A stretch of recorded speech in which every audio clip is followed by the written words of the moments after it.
Shout out to Kaede Olajide, aka Spirit Fingers, from my boxing group. He's an AJ fan. It's a crazy name, you know, Spirit Fingers. You need to put them Spirit Fingers to work next time AJ fights. You know, he could use some of that help. Anyway, shout out to Spirit Fingers, Kaede Olajide.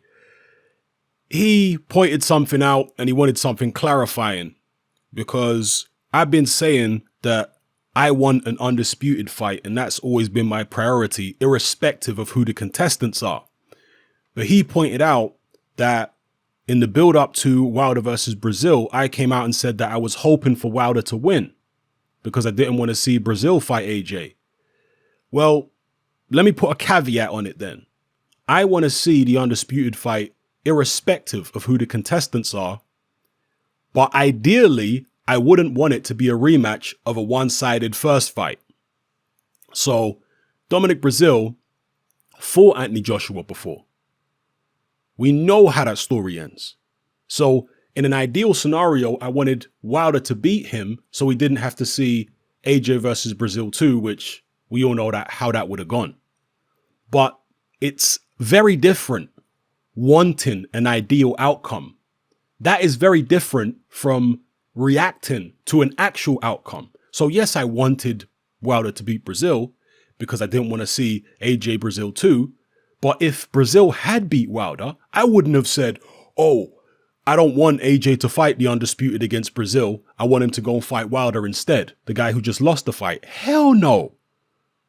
I wouldn't have said that. I would have said, yes, let's have AJ versus Brazil 2. It would have been slightly disappointing because it's a rematch of a one-sided first fight. But nonetheless, I still would have been pushing for AJ versus Brazil 2.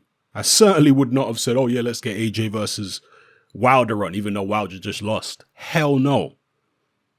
There is a distinction and there is a difference between hoping for a particular outcome and reacting to an actual outcome. Two different things. And I'm telling you, irrespective of who the contestants are, I'm always going to push for the undisputed fight. Yeah. The only other caveat I would put in there is if somebody just got robbed. Like I mentioned in a previous video, it's not as if AJ got robbed against Andy Ruiz. Yeah, if AJ had fought Ruiz, something off-key had happened on the cards, then there might have been, I'm not saying would, but there might have been a situation where I say, you know what?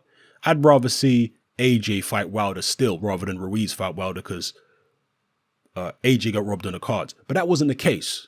AJ got wiped out by Andy Ruiz. We haven't seen Andy Ruiz fight Wilder before. We haven't seen Andy Ruiz fight Luis Ortiz before. So therefore, why wouldn't I want the winner, who's Andy Ruiz, to fight AJ right now? I mean, even if before I would have thought, okay, ideally it's better if AJ fights Wilder because I think it's a better style matchup than Ruiz versus Wilder. I mean, I might have thought that, but again, that's different than reacting to the actual outcome. The actual outcome, what we actually have, is Ruiz as the unified champion. He just wiped Anthony Joshua out. That's what we have, whether we like it or not. And so therefore, I want the undisputed fight between Ruiz and Deontay Wilder. I'm not going to put anything in the way to block that. I'm not going to try and, you know, persuade people that that's not the fight we should have. No, that's the fight we should have as far as I'm concerned, because my priority all along has been, let's have the undisputed fight as quickly as possible. And that's it.